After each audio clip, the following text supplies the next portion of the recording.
दोस्तों पिछले वीडियो में हम लोगों ने पढ़ा था कि रिफ्लेक्सिव रिलेशन क्या होता है, सिमेट्रिक रिलेशन क्या होता है और ट्रांजिटिव रिलेशन क्या होता है, इक्विवेलेंस रिलेशन क्या होता है। ये चारों टॉपिक मैंने पढ़ लिया था, हम लोगों ने पढ़ा था और अच्छे से एक्सप्लेन भी किया था कि इन सबों के बारे में। देखिए ये नोट्स के लिए भी काफ़ी अच्छा है। मैं जो यहाँ पर बना रहा हूँ, ये नोट्स पे बहुत अच्छा काम वर्कआउट करेगा आपको समझने के लिए लास्ट वन पे, और ये हमेशा के लिए नोट्स बन जाएगा। ठीक है, ऐसा नहीं कि एग्जाम के टाइम में तो ये आपको काम करेगा ही, लेकिन हमेशा के लिए भी नोट्स ये अच्छा बन जाएगा। अगर आप चाहते हैं इस तरह का नोट्स मिले तो मैं आपको डिस्क्रिप्शन में, आप मुझे बताइए, मैं आपको डिस्क्रिप्शन बॉक्स में इसका लिंक दे सकता हूँ। ठीक है, लेकिन अभी तो फिलहाल आप पढ़िए और इससे जितना से जितना हो सके फ़ायदा उठाइए और दूसरों तक भी शेयर कीजिए। तो चलिए, ये 4 चीज़ पढ़ने के बाद जो मेरा एक चैलेंज आता है, वो चैलेंज आता है एक्सरसाइज करना। ठीक है, अब एक्सरसाइज कैसे करेंगे हम? तो एक्सरसाइज के लिए हमारे पास 1.1 है। ठीक है, ये 1.1 एक्सरसाइज है जो कि एनसीईआरटी का प्रॉब्लम है। वो उसमें जो चैलेंजिंग क्वेश्चन था मैंने वही उठाया है, 1 का सी। ठीक है, तो इसमें क्या है, क्वेश्चन क्या है, क्वेश्चन आप स्क्रीन पर देख सकते हैं। क्वेश्चन यही कह रहा है कि आपको बताना है कि जो भी कंडीशन दिया हुआ है, जो भी कंडीशन यहाँ पे दिया हुआ है, वो क्या वो रिफ्लेक्सिव है या ट्रांजिटिव है। ठीक है, या उसके बारे में 4 शर्तें जो मैंने पीछे बताया वो सारा चीज़ फुलफिल कर रहा है कि नहीं। चलिए दोस्तों, कैसे बनाते हैं उसके बारे में कुछ जान लेते हैं। चलिए, तो जो पहला प्रॉब्लम है आपको दिख रहा होगा कि ये रिलेशन दिया हुआ है। ठीक है, गिवन रिलेशन ये दिया हुआ है। रिलेशन में आप जैसे कि आप स्क्रीन पर देख सकते हैं क्वेश्चन क्या है, और उसके बारे में मैं बता रहा हूँ कि आर जो दिया हुआ है, मेन कंडीशन यही है। कंडीशन मैंने लिख दिया है, कंडीशन ये है। कंडीशन क्या है, मैंने बताया था कि जब भी कोई चीज़ रिलेशन बनाए तो उसके पीछे कंडीशन होना चाहिए। तो कंडीशन है x y such that x is exactly 7 centimetre taller than y. ठीक है, क्वेश्चन कह रहा है कि एक्स वाई है, रिलेशन एक्स वाई है, पहला वाला एक्स होता है, दूसरा वाला वाई होता है। यानी कि पहला जो है पहले सेट से लिया हुआ है, दूसरा वाई दूसरे सेट से लिया हुआ है। तो एक्स ऐसा है, एक्स इज 7 सेंटीमीटर टॉलर, यानी कि 7 सेंटीमीटर बड़ा होगा एक्स वाई से। ठीक है, ये शर्त है। ठीक है, यानी कि एक्स हमेशा बड़ा होगा। अब पहला जो प्रूव करना है हमको, क्या प्रूव करना है, रिफ्लेक्सिव। तो रिफ्लेक्सिव के लिए जो कंडीशन है मैं दिखा देता हूँ आपको, भूल गए होंगे आप रिफ्लेक्सिव के लिए कंडीशन क्या है। रिलेशन में क्या होना चाहिए, ए होना चाहिए, बी होना चाहिए, सी होना चाहिए। ठीक है, ए बी सी। ठीक है, ए बी सी होना चाहिए। अब यहाँ पर जैसे मान लीजिए मेरे पास एक ये जो है क्या बोलते हैं, एक सेट है जिसका ए इज इक्वल टू 1 2 है। अब 1 2 है तो मेरा जो रिलेशन होना चाहिए 1 1 होना चाहिए, 2 2 होना चाहिए। ठीक है, ये होना चाहिए कम से कम रिफ्लेक्सिव होने के लिए, 1 1 2 2 होना चाहिए।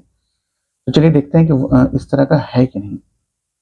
तो हमारे पास जो भी यहाँ पर आप देख पा रहे हैं, जो भी दिया हुआ है, तो मेरा जो है अगर एक्स एक्स लेते हैं, ठीक है, तो एक्स वाई में अगर एक्स एक्स लेते हैं तो एक्स एक्स, तो एक्स जो है वो डॉलर है, तो एक्स बड़ा होगा, और एक्स बड़ा होगा किससे, एक्स से।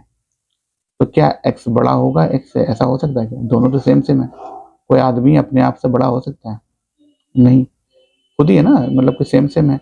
उसी तरह से वाई क्या वाई से बड़ा हो सकता है? नहीं, क्योंकि यहाँ तो कंडीशन ये दिया हुआ कि 7 सेंटीमीटर बड़ा होना चाहिए। तो भैया ये तो है, ये मतलब कि इसमें मौजूद नहीं होगा रिलेशन में, क्योंकि रिलेशन का जो शर्त है वो फुलफिल ये कर ही नहीं रहा है। और रिफ्लेक्सिव का शर्त ये है और रिलेशन का शर्त बड़ा है, तो बड़ा है और उधर है ये, तो क्या ये बड़ा फुलफिल कर पा रहा है? नहीं। Because x can't be 7 centimetre taller then x itself, अपने आप से 7 सेंटीमीटर बड़ा नहीं हो सकता। इसका मतलब क्या हो गया, हेंस नॉट रिफ्लेक्सिव। ये जो तो आपका कंडीशन है ये रिफ्लेक्सिव नहीं हो सकता। क्लियर हो गई बात? चलिए, ये तो हल्का सा है, आगे थोड़ा सा और बढ़ेगा इसके बारे में। तो ये मैंने देख लिया, थोड़ा थोड़ा धीरे धीरे समझ में आएगा दोस्तों, तुरंत समझ में नहीं आएगा क्योंकि थोड़ा सा पेचीदा होता है ये। दूसरा देखते हैं कि दूसरा जो है सिमेट्रिक करना है, तो सिमेट्रिक के लिए पहले शर्त देखेंगे। तो दोस्तों जैसा कि आप देख पा रहे हैं यहाँ पर सिमेट्रिक के लिए शर्त क्या है कि अगर 1 2 रिलेशन में है, 1 2 अगर रिलेशन में है तो 2 1 भी रिलेशन में होना चाहिए। समझ में आ रहा है? 1 2 रिलेशन में है तो 2 1 भी, यानी कि अगर ए बी रिलेशन में है तो बी ए भी रिलेशन में होना चाहिए। तो देखते हैं अगर ऐसा है कि नहीं, चलिए देखते हैं। तो यहाँ पर तो देखिए कितना आसानी से समझ में आएगा आपको। देखिए यहाँ पर क्या बोल रहा है, x y belongs to R. अगर एक्स वाई आर में है, ठीक है, तो एक्स वाई मान लीजिए कि आर में है, तो वाई एक्स भी आर में होना चाहिए। तो क्या एक्स वाई आर में तो है, ठीक है, क्या वाई एक्स आर में होगा? तो देखिए कैसे वाई एक्स कैसे ढूंढेंगे। अब एक्स 7 सेंटीमीटर बड़ा है, एक्स जो है वो 7 सेंटीमीटर बड़ा है वाई से, ठीक है, तो एक्स वाई से 7 सेंटीमीटर टॉलर है।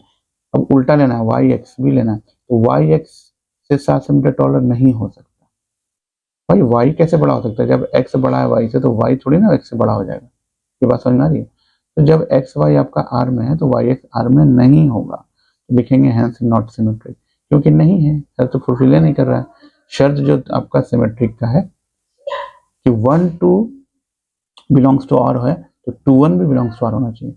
इस तरह से x y belongs to R है तो वाई एक्स भी बिलोंग्स टू आर होना चाहिए। तो ये नहीं हो रहा है, यहाँ पर बिलोंग्स टू आर नहीं हो रहा है। क्यों नहीं हो रहा है? क्योंकि एक्स वाई से बड़ा है, वाई एक्स से बड़ा नहीं हो सकता, ठीक है। यहाँ पर वही बोलना चाह रहा है, तो क्या बोलेंगे कि सिमेट्रिक नहीं है, नॉट सिमेट्रिक, ठीक है। अब जो है तीसरा शर्त पे चलते हैं हम लोग। तीसरा शर्त क्या है? तीसरा शर्त ट्रांजिटिव के लिए। ट्रांजिटिव में क्या होना चाहिए? ट्रांजिटिव रिलेशन में क्या होना चाहिए? तो अगर ए हमारा 4 5 6 है, तो ये देखिए अगर आर है 4 5, 4 5 अगर आर रिलेशन में है तो 5 6 4 5 और 5 6 रिलेशन में है, समझिएगा, दो कंडीशन है, 4 5 और 5 6 रिलेशन में है तो 4 6 भी प्रेजेंट होना चाहिए, ठीक है। 4 5 5 6 अगर रिलेशन में है तो 4 6 भी होना चाहिए। देखते हैं, अगर थोड़ा सा और वो तो आपका एग्जांपल हुआ, इसमें देखते हैं। तो ए बी अगर आर में है, बी सी अगर आर में है, तो ए सी भी आर में होना चाहिए। देखते हैं इसमें हो पा रहा है क्या, तो देखते हैं। तो x y belongs to R, y z belongs to R. X है, वाई है, जेड, ठीक है। अब समझिए, एक्स जो है, एक्स बड़ा होगा वाई से, ठीक है। वाई से कितना सेंटीमीटर बड़ा है? 7 सेंटीमीटर। और फिर दो ले रहे हैं, वाई जेड ले रहे हैं, क्योंकि 3 कंडीशन आना चाहिए इसमें। तो वाई क्या होगा, हम वाई वाला प्लेस कहाँ आ जाएगा? यहाँ पे आ जाएगा। बात को समझिए, जब इन दोनों को ले रहे हैं तो ये दोनों ले रहे हैं, फिर जब इन दोनों को ले रहे हैं तो सिर्फ ये दोनों ले रहे हैं। तो कंडीशन तो वैसे लिखना होगा, x y belongs to R, x y belongs to R, फिर y z belongs to R. तो जब एक्स वाई और y z belongs to R तो एक्स जेड भी बिलोंग्स टू आर होना चाहिए। देखते हैं, तो क्या एक्स 7 सेंटीमीटर बड़ा होगा वाई से? हाँ होगा, ठीक है, हो सकता है, पॉसिबल है। क्या वाई जेड से सेंटीमीटर बड़ा हो सकता है? हाँ ये भी हो सकता है। ये वाई जो है, जेड कोई दूसरा आदमी है, वो जो है 7 सेंटीमीटर उससे छोटा है, या जेड से 7 सेंटीमीटर बड़ा है वाई, ठीक है।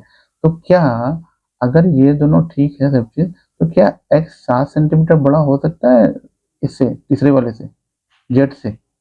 नहीं भाई, ये 7 सेंटीमीटर छोटा है, इससे 7 सेंटीमीटर छोटा ये है, तो 7 7 14 सेंटीमीटर छोटा हो गया। इसका मतलब कि x z does not belong to, ये फुलफिल हो ही नहीं रहा है, हेंस नॉट ट्रांजिटिव। क्लियर हो रहा होगा उम्मीद है, ठीक है।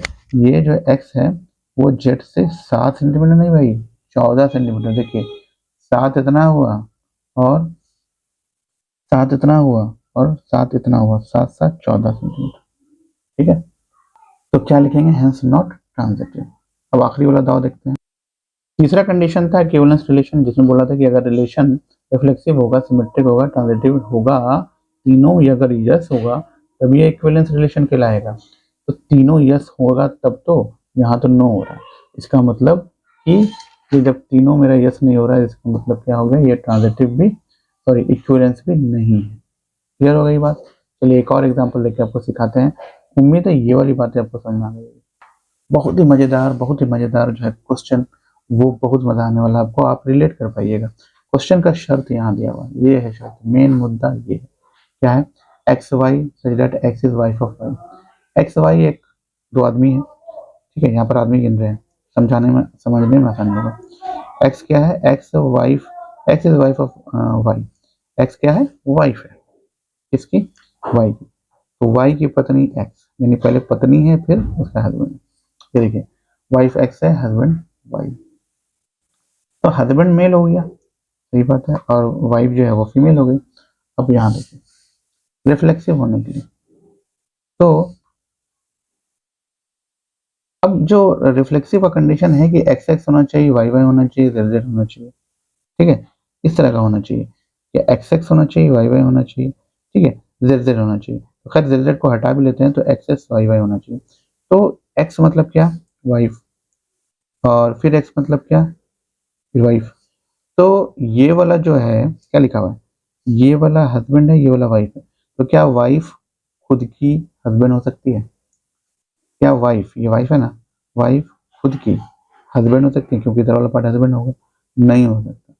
तो इस तरह से क्या, हस्बैंड, ये हस्बैंड है, भाई हस्बैंड है, हस्बैंड, ठीक है, ये हस्बैंड है। तो क्या ये हस्बैंड तो है, लेकिन एक्चुअल में हस्बैंड ये हो रहा है, ठीक है, क्योंकि ये तो मेल है, ये यहाँ पर फीमेल है। तो क्या वाइफ, वाई जो है हमारा फीमेल है, तो क्या हस्बैंड जो है, हस्बैंड ऑलरेडी दिया हुआ है, तो हस्बैंड फीमेल हो ही नहीं सकता। यहाँ पर वाई दे दिया, किसकी जगह पर रखा है वाई को, फीमेल की जगह पे।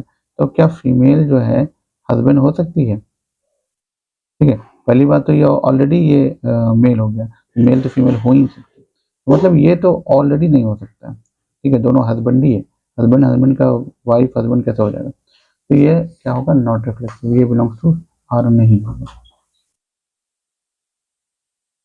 दूसरा जो प्रूव करना है वो सिमेट्रिक प्रूव करना, सिमेट्रिक है या नहीं। तो देखिए सिमेट्रिक के लिए क्या शर्त है कि अगर x y belongs to R होगा तो वाई एक्स भी बिलोंग्स टू आर होना चाहिए। तो यहाँ पर क्या है, एक्स क्या है हमारा, एक्स तो वाइफ है, और वाई क्या है, हस्बैंड है। देखिए एक्स वाई की पत्नी है, तो क्या वाई एक्स की पत्नी नहीं हो सकती। एक्स अगर वाई की पत्नी है तो वाई एक्स की पत्नी नहीं हो सकती, क्योंकि वाई तो ऑलरेडी मेल है, तो मेल जो है फीमेल की पत्नी नहीं हो सकती। तो वाई एक्स जो है मतलब उल्टा संभव नहीं है, उल्टा संभव नहीं है, तो यही तो सिमेट्रिक का था कंडीशन, सिमेट्रिक कंडीशन फुलफिल नहीं हो रहा, तो क्या लिखेंगे, नॉट सिमेट्रिक। अब जो अगला कंडीशन है वो है, तो तीसरा वाला कंडीशन बहुत ही थोड़ा सा मतलब आपको समझना पड़ेगा, तीसरा वाला कंडीशन बहुत ज़्यादा गलती होने का चांस होता है। देखिए x y belongs to R है, तो फर्स्ट कंडीशन ट्रू हो सकता है, हाँ एक्स जो है वाइफ है वाई की, ठीक है, ये चलेगा। दूसरा बोल रहा है कंडीशन वाई जेड, यानी कि वाई क्या बन गया, वाइफ, जेड क्या बन गया, किसी और। तो जो हस्बैंड है वो ऑलरेडी किसी तीसरे शख्स का जो वाइफ कैसे हो सकता है। तीसरा मतलब ये जो कंडीशन है, ये तो मेल होगा, ये फीमेल होगा, तो ये फीमेल बन ही कैसे सकता है, क्योंकि ऑलरेडी ये किसी का मेल है, फीमेल बन ही नहीं सकता, यानी कि दूसरा वाला ही यहाँ पर लागू नहीं हो रहा है। जब दूसरा वाला लागू नहीं हो रहा है तो सेकंड कंडीशन ट्रू नहीं हो सकता, तो ये कंडीशन ही ट्रू नहीं हो रहा है। तो जब ये कंडीशन बाईपास कर जा रहा है तो relation is transitive because second order pair नहीं है, सेकंड ऑर्डर पेयर नहीं है, इस वजह से ये ट्रांजिटिव घोषित कर दिया गया। अगर ये आपका फुलफिल करता है अपना चीज, तब हम इसको इस पे जाते हैं और इस पे देखते हैं कि क्या हो रहा है। ये बाईपास कर जा रहा है, बाईपास कर जा रहा है, जिसकी वजह से ये हमको ऑलरेडी क्या बोल रहे हैं कि ये ट्रांजिटिव होगा, क्योंकि ये ऑर्डर पे सेकंड वाला हो ही ना रहा है। तो ये कंडीशन है हमारे पास में। तो ये तीन कंडीशन मैंने दो एग्जाम्पल आपको दिए, ठीक है। तो ये दो चीज आप बना सकते हैं जिसके तहत आपका बाकी प्रॉब्लम भी सॉल्व हो जाएगा। तीसरा प्रॉब्लम जो है वो मैं नेक्स्ट वीडियो में बताऊंगा, ठीक है।